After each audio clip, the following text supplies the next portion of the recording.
Does the government work for us, or do we work for the government? Are there any serious economic thinkers who believe that the passage of the debt increase will lead us to prosperity? Tonight, why the government apologists were wrong and the Austrian economists were right. At the turn of the century, the progressive movement, led by the Republican Theodore Roosevelt and the Democrat Woodrow Wilson, brought sweeping changes to the domestic and foreign policy of the United States.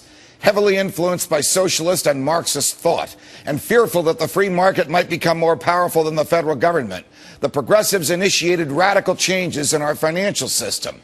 Up until the early 1900s, the American system of trade and capital was based on the work of economists who argued that the government should get out of the way. This was essentially a free market, unregulated by the government, without a central bank, without a personal income tax, and with all dollars backed by gold. It was the most prosperous time in our history, and one in which a higher percentage of the poor became middle class, and middle class became rich than in any other time in our history. But this was too much freedom for Roosevelt and Wilson. It was too many people doing too many things that the government was not controlling. So those two nanny-staters struck. During the wars and upheavals of the early 20th century, progressives in the government, led by those two, were at a loss to pay for their new domestic welfare and international warfare programs. They knew that the only way to increase their power would be to separate the dollar from gold and to control all the banks. The government planners needed a good crisis, and with World War I, they got it. That was the time for the socialist economists to fight, and the mainstream economists who believed the government should stay out of the way were forced to take a back seat in light of the war, in light of the hysteria, and in light of the nationalistic fervor that gripped the world.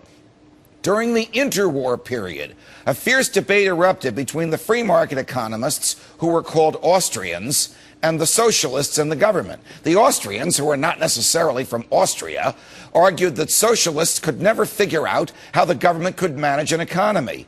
Austrian economists such as Friedrich von Hayek and Ludwig von Mises revealed the absurdity of having central planners in Washington decide what the price of wheat should be, rather than letting the free market decide it. In the years leading up to 1929 and the great stock crash, the Austrians stood alone, arguing against the socialists who had taken over the United States monetary system. But the federal government put the Austrians aside, and the wealth of the United States was turned over to the central bankers, who declared just days before the 1929 crash that the economy was good. It had reached a plateau. Sound familiar? Today, the federal government spends about $3.7 trillion a year, but it only collects about $2.2 trillion a year in taxes.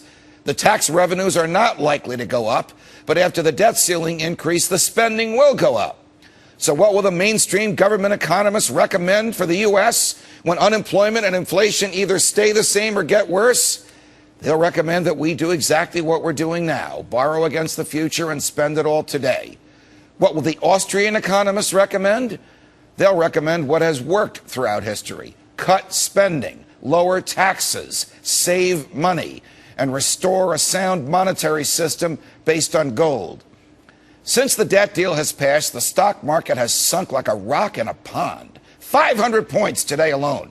The president blames that on greed. The Democrats blame that on taxes that are too low. The Republicans have gone home. You know the reason the market is sinking and unemployment is rising. It is the futility of doing the same thing over and over and over again and expecting a different result. Only economic ideas that combine money with morality can bring prosperity. It is not the government's idea of theft by taxation and confiscation by printing money and taxing by inflation. It is a system based on hard work, savings, investment, and free choices that will bring us prosperity. It is the Austrian school of economics. If the government accepts it, we can become prosperous again. But as long as the government rejects it, these crises will continue to come without warning. But don't expect the government to come to its senses overnight. You see, more freedom means less government. How much time will pass before we see that? From New York, defending freedom,